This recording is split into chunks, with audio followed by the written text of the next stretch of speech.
Everything looks all set, so you should be good whenever you're ready. Thanks.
Good morning, everyone. Rebecca Santiago is logging on now, or attempting to. All right, let's give everyone another minute before you have to start.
Dr. De Silva, is she not able to log in? She is trying right now. So she said she's saying momentarily. Okay. In the meantime, Happy New Year. Happy New Year, everyone.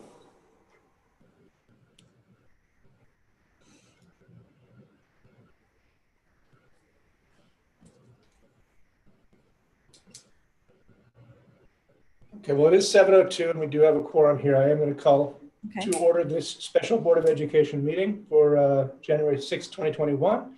I'll start with the roll call. Kathleen Holtz. Here. Nora Gatos. Here. Tia Malhotra. Here. Rachel Ruggieri. Here. John McAvoy. Good morning. Good morning. Ken Schoberg. Morning. Elizabeth Flogo. Present. Margaret Samatis. Morning. Good morning. Okay, everyone is present. Today's meeting is a grievance hearing. Is Mrs. Santiago on the call yet? Mrs. Santiago has called in, yes. Terrific.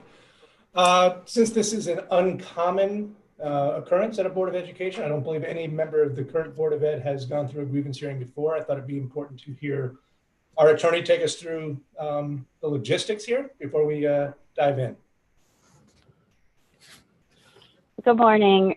I'm sorry that I'm on the phone right now. I'm having a little technical difficulties with my computer. I'm hopefully going to be on screen momentarily, but I figured I would call in as well just to keep the meeting rolling. Great. So I'd be happy to walk through the process for the morning. It's a pretty straightforward process. The question before the board today is to just a review a grievance that's been presented by the NAAR. So the meeting will begin with offering them the opportunity to explain the grievance that they've brought, why they think it's a violation of the collective bargaining agreement, and any other information that they wish for the board to consider as it determines whether or not to sustain or deny the grievance. After the association has had an opportunity to describe the grievance and present any information that it wishes to share, the administration will have an opportunity to provide a response. The administration does not have to provide a response, as a grievance hearing is really only a creature of the collective bargaining agreement. It's unlike other hearings that boards of ed do where it's a creature of statute and there's a statutory process that requires the board to sit as a sort of a judge and an impartial party making a decision. This is really only a creature of the collective bargaining agreement. And in our collective bargaining agreement, it indicates that the decision of the board will be communicated in writing after today's meeting. So the administration does not have to respond. The board can just respond in writing. However, typically we do offer the administration an opportunity to provide a brief response. After the administration responds, there's an opportunity for the board members to ask any questions. Primarily, the board members need to ask the questions of the association. They can ask questions of administration or association, but the administration does have the opportunity to share information in the deliberations, which is the next step of the process, which is in accordance with the Freedom of Information Act. The deliberations part of a grievance hearing is not held in public because it is strategy with respect to collective bargaining and discussions regarding collective bargaining. So the board will recess to a non-meeting to have that discussion. The administration is permitted to participate in those deliberations. And then after the deliberations, the board will return to the public session, make a determination as to whether to sustain or deny the grievance. And as I said before, we will issue something in writing codifying the reasons for any decision of the board.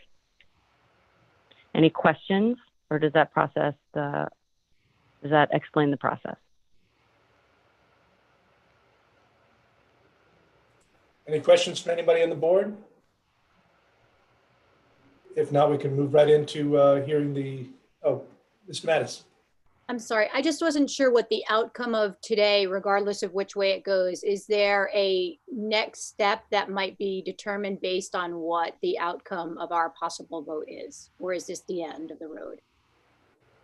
There is an arbitration process, but after this, the association has to determine whether they wish to proceed to arbitration. Then they would request whether or not they want to proceed to arbitration. And so in other words, yes, there is another step, but there's some decisions by both parties that have to be made before we get there. So yes, there's an arbitration process, which we will address depending on how things unfold.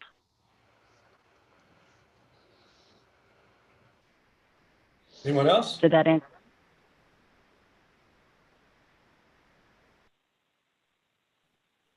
Okay, are we clear to move into hearing the grievance from the NEAR?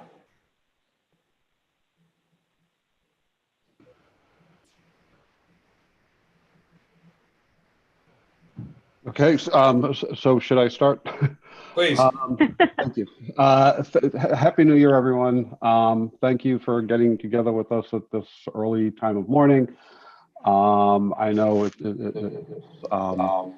we want these grievances to move along. We don't want them to kind of stick out there, and I appreciate you making the time for this.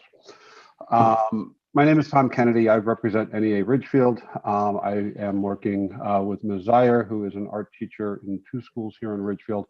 On a technical question, we do have a presentation that, Rebecca, I'll send you a PDF copy afterwards so that the board has a copy for the record. But can I get privileges to share my screen, or do I have that already? Tom, you should be able to share your screen. Yeah, I see the screen share. Okay.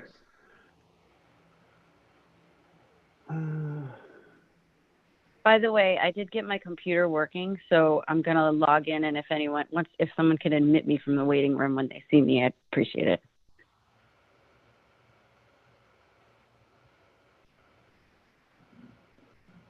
All right, so I figured I would do this for Jen and me to kind of keep things moving along, so we're using our time to everyone's best advantage. This is a process that began last year. We have had multiple conversations with Dr. De Silva, with Karen Dewing, and I appreciate the time and effort they put into trying to resolve this, but quite frankly, we haven't been able to resolve it. Essentially, last year, the board, when it adopted its budget, cut the number of elementary art teaching positions in half. So now you have one teacher at 2 buildings, which really it violates past practice with the number of sections that art teachers were assigned to at the elementary level. And it's really kind of played havoc with the program. This year under COVID, it's a little different from how things will be during a normal schedule, but it is challenging. And again, Jen's going to speak to that as we go forward. So here's the grievance. It was in the board package. I just included in here just to make sure we have it. I'm not going to read it out loud. You can all read that if you haven't done so already. So Jen, are you ready?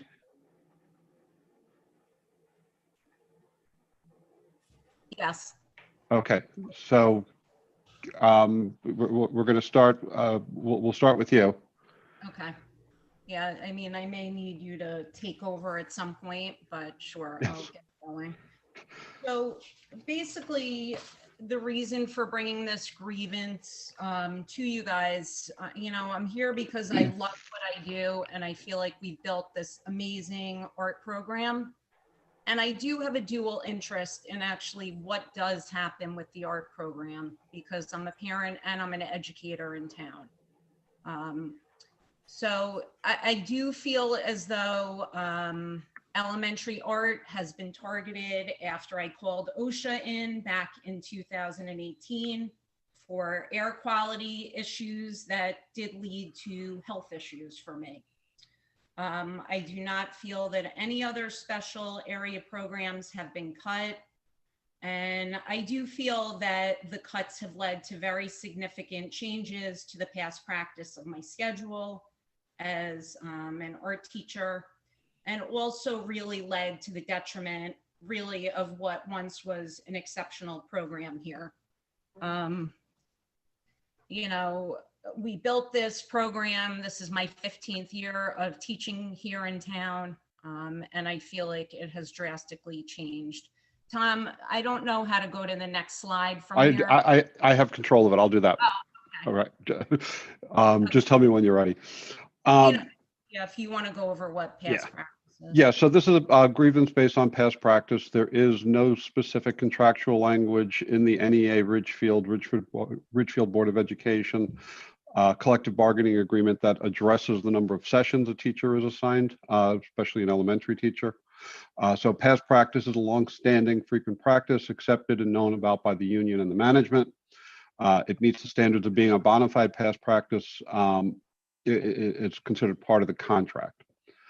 So grievances can be filed based on those past practices. And the past practice, particularly on a mandatory subject of bargaining, such as number of teachers, number of classes a teacher is assigned to teach, can be grieved.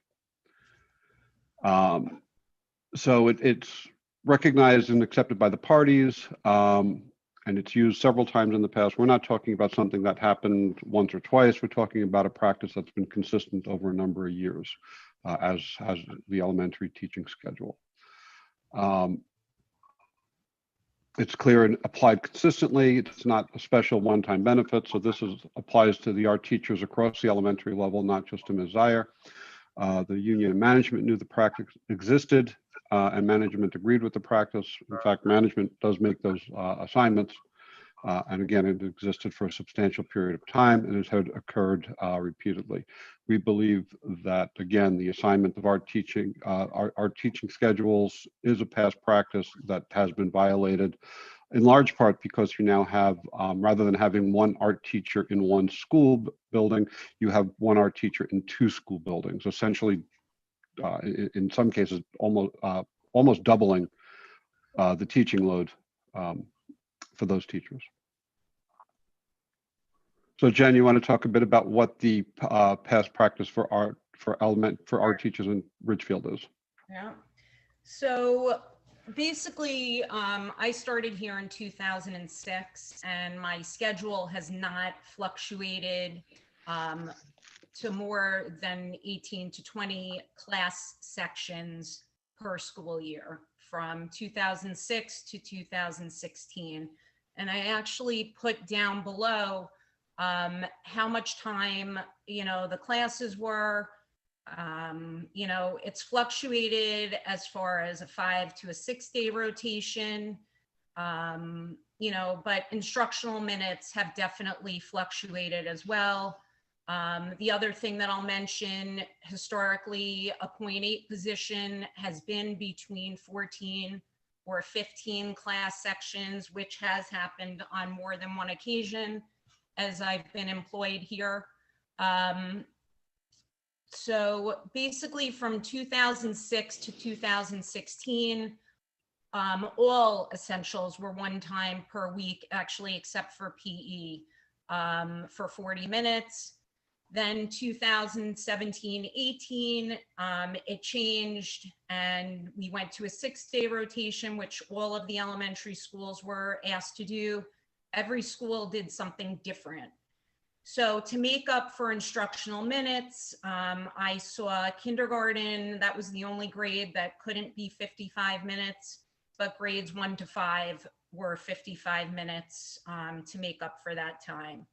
Then in 2018, we went back to a 5 day rotation, and I think it was 2 or 3 of the elementary schools piloted a new 6 day rotation.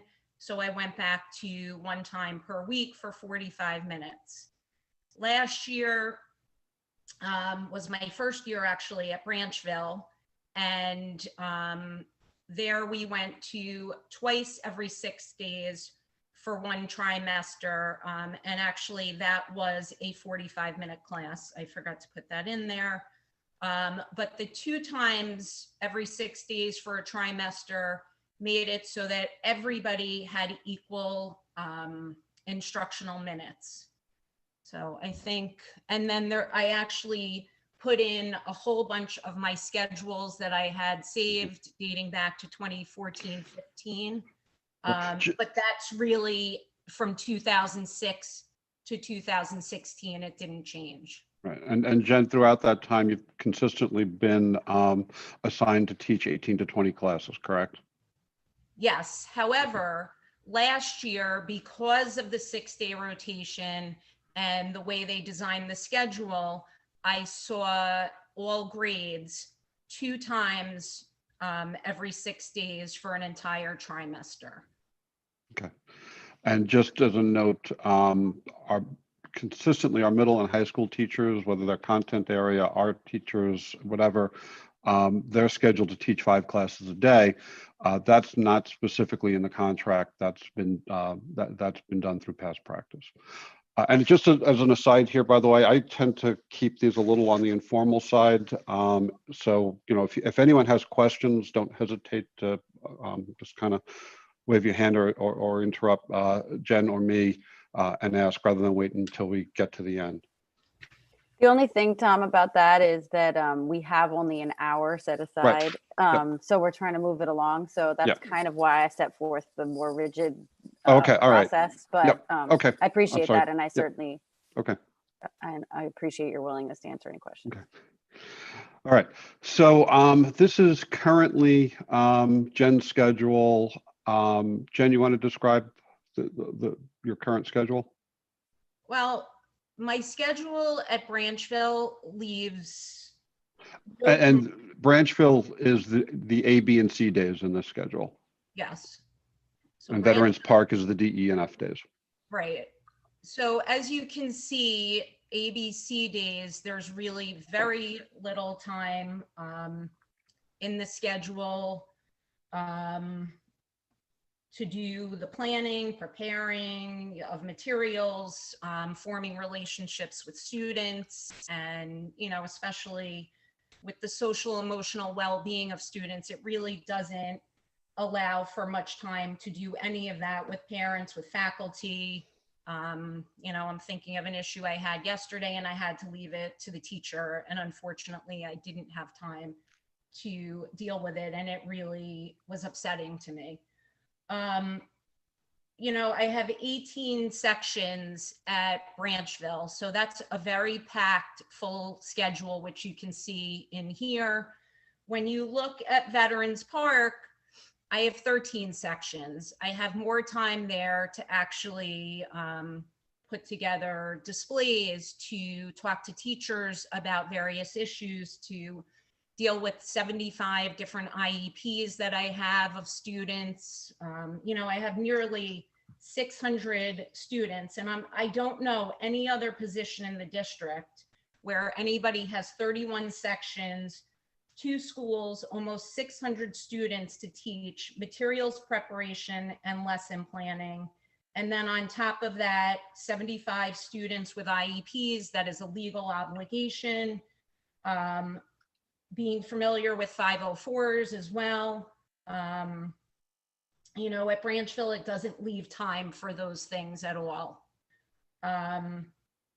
You know, the other thing with the new schedule, so, you know, I thought this was really supposed to create equity, and really it hasn't created any kind of equity. There's more inequity between the schools and essential areas, I feel like, than there's ever been. You know, the amount of time I have with my students has drastically increased, partially because it's a COVID year. But aside from COVID, this would still be a lot less time. Students in grades K to 2 get library 2 times every 6 days for 35 minutes. Music, grades 3 to 5 get 2 times every 6 days for 35 minutes. And then we only get art 1 time every 6 days for 35 minutes. And 35 minutes comes and goes very quickly, and especially in a year with COVID, with learning lots of new technology. I'm going into 31 different classrooms, and they're all designed completely differently with, you know, how a teacher likes to set things up in their classroom. And I'm bringing all of my materials on a cart, so I'm literally racing back and forth. I'm definitely getting my steps in for sure, you know, as I go back and forth to classes and to my classroom to reload materials, drop things off. I'm putting in a lot of extra time in order to make this program happen this year. And excuse me, just as an aside, one of the impacts of COVID, the board adopted a reduced length student day for this year. And that's reflected in the times at the beginning and the end of the day. So this year, Jen has some additional time built in for preparation because of that. But next year, assuming that we go back to the normal schedule, that time is no longer on the schedule. That gets absorbed into longer classes. Right. However, 20 minutes at the beginning of the day and the end of the day is not enough to do all of the different things that an art teacher does. I'm in over an hour early at Branchville in the morning, and probably at least 2 to 2.5 hours at Veterans Park. And typically I don't leave, you know, right at the bell. But, you know, some of the ways that this program has gotten Hold on a sec, impact. Jen, let me go through first. We have a series of schedules that, and I don't want, we're not going to beat them to death, but I just want to show as an example, the schedules that Jen has been assigned to teach over the last couple of years. So we're going to go backwards from 2006. This is last year, 2019, 2020. And I will also say it shows in here some of the responsibilities of the things that I do in some of those quote unquote free time blocks that people look at. The other thing that is no longer in the schedule is Art Leap, which is a 5th grade program that the kids always look forward to. Typically, I would say probably 85 to 90% of the students would participate in this extra enrichment program. It's something like playing an instrument for the kids. So anybody who really has that deep interest in art would want to participate in Art Leap, and it's open to everybody. The other thing that I taught when I was at Scotland was Rise Art, and I did feel that that was really an important program for those kids. You know, art is really an outlet for many of our students, you know, and, you know, I had a student, or I had actually a mother many years ago tell me that her daughter's least anxious day of art was the day that she had art. You know, and I still remember this, and this was probably when I first started teaching at Scotland. Okay.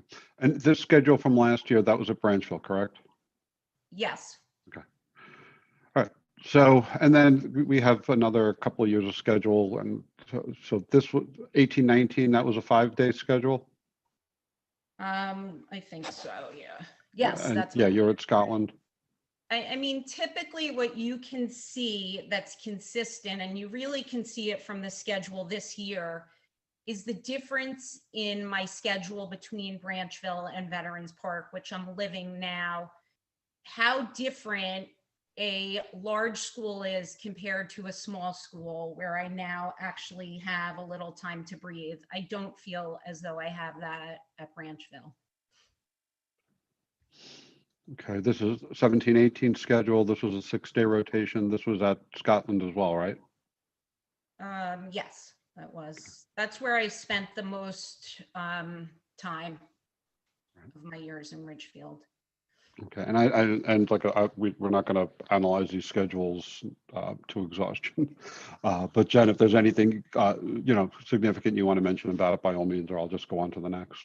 No, you could just keep flipping through. I mean, basically, okay. The first 10 years of my schedule looked like the 2014, 2015 schedule until things started changing.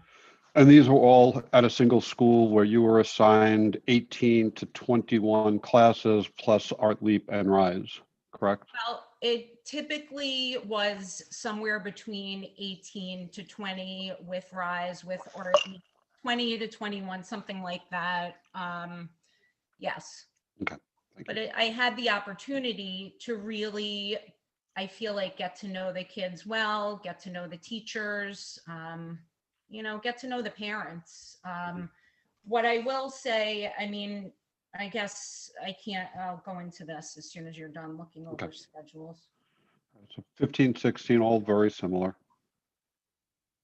And then we go back to the 14, 15. We're not going to. And I just want to give you a time check. It's about 8:25 or 7:25. Sorry, taking away an hour from everyone. 7:25. So just make sure that I want to make sure you hit all your points. We can absolutely go through the schedules. You're going to send me this as a PDF. I'm going to. Yeah, I'll send you this as a PDF, and I want to make sure you have it for the record. Perfect. Okay.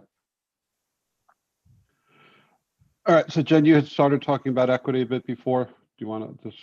I think I touched upon all of those things.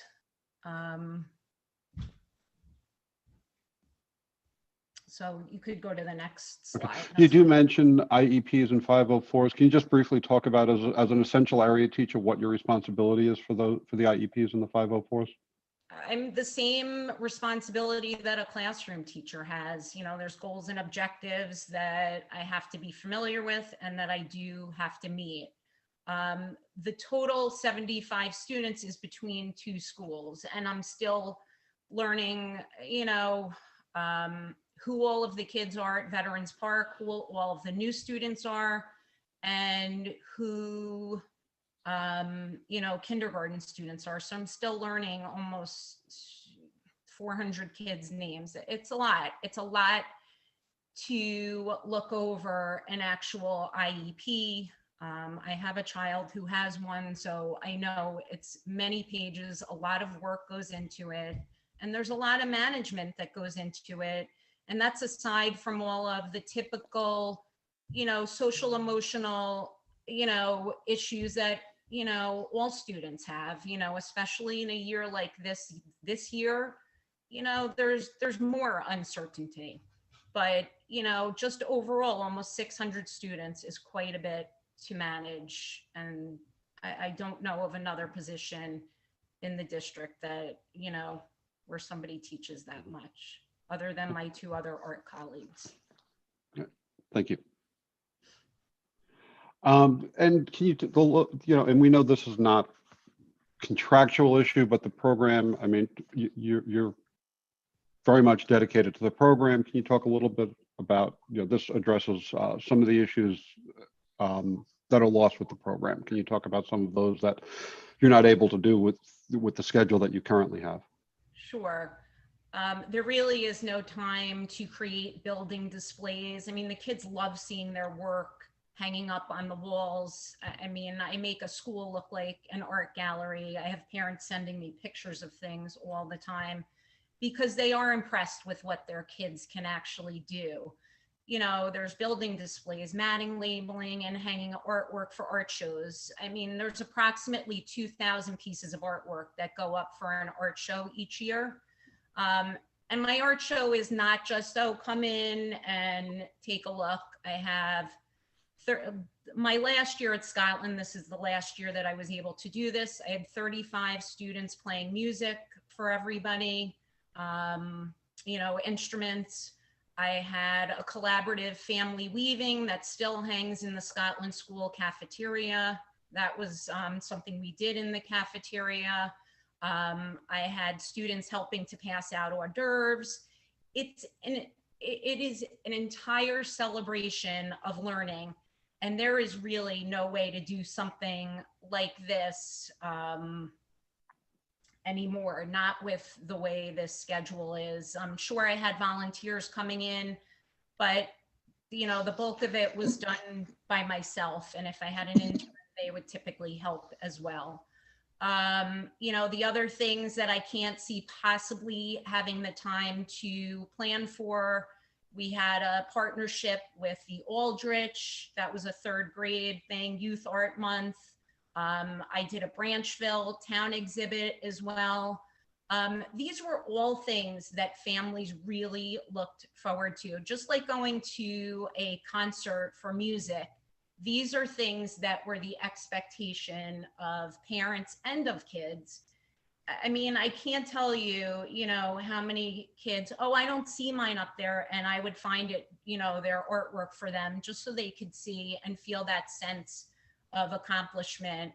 You know, I already mentioned there's really no time for Art Leap or Rise in the schedule anymore. These were things that were supposed to remain, but, you know, unfortunately, there's no time in the schedule if you take a look at what my schedule looks like, especially for Branchville. And to have that equity, you need to have something at every single school. Thank you. Okay. So Ridgefield really, I mean, I think last year it was named the artiest town in Connecticut, and I think Ridgefield does have the town itself has a real connection with the arts, as Jen, you know, explained, and the art program benefited from programs within the city, and the city also benefited from that program that began early at the elementary level and really did have a concentration on art, and that that ability is not going to be there going forward. As a DERG, we just have a couple of comparative schedules that shows that what Ridgefield is currently offering is significantly less than other DERG towns. Jen, do you have anything else to add to that? There's one schedule that I don't have in here because I do have friends in New Canaan, and I know that they are also offering or 1 time a week for an hour. So we're offering considerably less art to our students. You can also see, you know, a traveling art teacher, typically there's going to be 1 permanent person in a building. I know the schedule for Darien, there's actually an asterisk, and that's actually somebody else who's coming in to teach that class. So they have about 23 sections.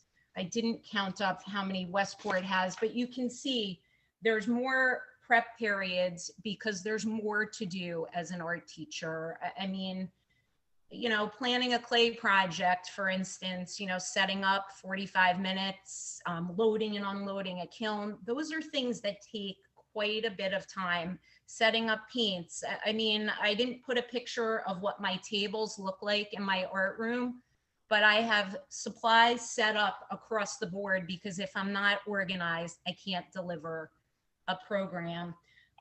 But this does not exist, what we have here in some of these other towns, just because I know people who teach in other towns and I know parents in other towns. So the cuts to this program have really created more of a bare bones art program, which is just very disappointing to me. And, you know, as I said, I have a dual interest in what happens in this town as a parent and a teacher. All right. Anything else to add, Jen? I don't think so. I think, you know, everything is written out, so you're able to look at things, analyze the data, because there's a lot there, which I'm just happy to know that you have. You know, and I appreciate your time. You know, I know this was more of an unexpected, you know, meeting, but I appreciate everybody listening to what I had to say. And I want to add that we know this is a remedy that there's a significant cost to it. We're not naive to that. There is possible some disruption in the middle of the year for this, but it's also it's a program decision. Does the Ridgefield Board of Education value art? Can this program survive going forward? We're certainly willing to discuss other possible options. And again, I want to thank Susie and Karen. We had very productive conversations. We've had some potential solutions, but they didn't work. And the reason they don't work is just because there's just too much there. There's too much on the schedule for it to work. And that really is a board decision. It's what does the board want to do with this program going forward? So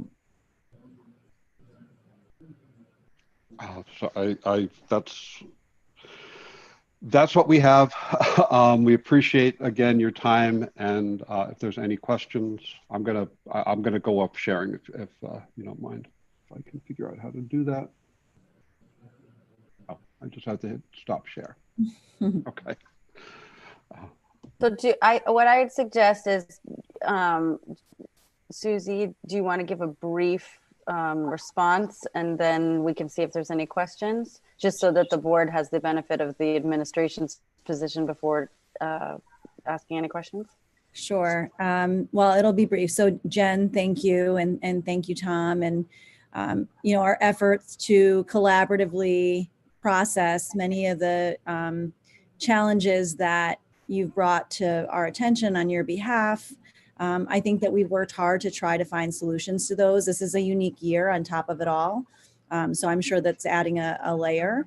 But given that it wasn't a proper grievance, there was no violation or misinterpretation of the collective bargaining agreement. this agreement was dismissed, this grievance was dismissed and denied. I do think it's also important to note that the board members have been given a copy of that grievance decision. Part of it is that in that grievance decision, it outlines that it was not a violation of the contract, but it also does point out that there is language in the contract in the board rights section that defines the board's authority to make decisions regarding assignments of teachers, as well as decisions regarding the operation and the functioning of the school district in general. So essentially, the administration's position has two pieces. One is that there's no violation of the contract, and two, that there is contract language that permits decisions such as those that were made. That doesn't mean, of course, that the administration didn't respect your concerns. As everyone has noted, we tried very hard to problem solve and see if there were some ways to address those concerns in different ways. So I would just add that little piece as well. Can I ask a quick question? Is it appropriate, or is this the right time to discuss what remedies were offered? Those I believe, should be attached in the packet as well. Okay. There's a long list of them. Okay. And we can certainly answer, all of these documents. The next step will be to go into deliberations and to review all those documents and analyze those documents. But yes, I believe the list of things that were suggested was included in the packet. There's 8 responses, Ken, of which were discussed with Ms. Zier along with her colleagues as well, that are not a part of this grievance, but we also shared those and communicated those with our building level principals and processed them to be sure that they were able to be implemented as designed. I have a couple quick questions, if I may. Susie, on your email, it says that notwithstanding the fact that this is not a proper grievance, what does that mean? It means that we did not violate contract language. What Tom and Jen are bringing up today is that they're speaking to past practice rather than contractual language. As Rebecca mentioned, we do have the ability, and we have other staff that do share schools and do have schedules that vary. And so therefore, based on the fact that this was not a proper grievance, there was no contractual language violated, we denied it. And as a follow-up, you just, and you kind of touched on it. We've got 6 elementary schools. This covers 2. My understanding was we were making these 2 look like the other 4 to have parity. And I guess I'm confused. The other 2 art teachers aren't here, but. Sean, if I can, let's focus purely on the grievance in front of us as opposed to the art program as a whole for the sake of this meeting. Well, can I ask a follow-up? I think part of what Sean was asking was a question I had, which is, so this grievance is purely for Ms. Zier. The other art teachers are not a part of this grievance. Is that correct? That's correct. Okay. They were in the meeting with us to discuss the issue, but they did not wish or they did not include themselves in this grievance. Mike, I guess to add to that, Ms. Zier kept talking about parity with the other art teachers and the program, but they're not involved in this. So it's just Branchville and Veterans Park, which are her 2 schools that she's referring to, not the parity with the other art teachers. Yeah, I just want to be clear in terms of parity. The equity is the same across all 6 schools, meaning that every student receives the same amount of art per school. I think the question of parity is how much one school is receiving in terms of prep time versus the other school is receiving in terms of prep time. I think that's part of it. And part of it is Jen was also describing program equity with some of the other essential subject areas, PE, music, and media. Correct, Jen? Yes, that's correct. There is no parity between the essentials. And my understanding was that this cut was made to create that, and that's not happening. I didn't know if I was able to make any other statements. you know, these are the two schools I'm in this year, but I've also been in Scotland, so I've lived that schedule as well. I have a child at Barlow, so I know that schedule. I happen to be very familiar with most of the elementary schools and even the middle schools as well. So I've lived in town a long time. All right, so I want to make sure that the board has ample time to deliberate. Some of these, and not ask questions now. Is that okay? I'm sorry. What was that, Rachel? I didn't hear you, Rachel. Oh, I'm sorry. Am I allowed to make a statement now instead of ask questions? Is that okay? Is it a statement regarding the grievance in front of us? Yeah.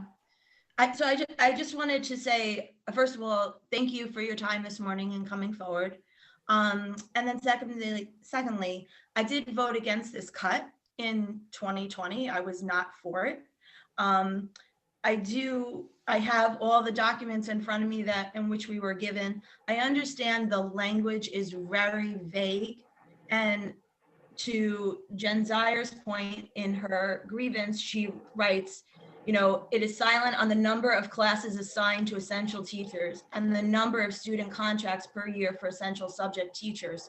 You know, just because as a district we can do something doesn't mean we should do something. Hearing that there are 75 students with IEPs that one single teacher needs to oversee is not reasonable in my prerogative. And that is language that is used in this contract. If I go to the actions proposed in resolution, the first one, that's very nice, but it doesn't solve any problems. The superintendent will speak to building level administration to remind them to tell elementary school art teachers about any accommodations required to be implemented in art classes for specific students with individualized education plans and 504 plans.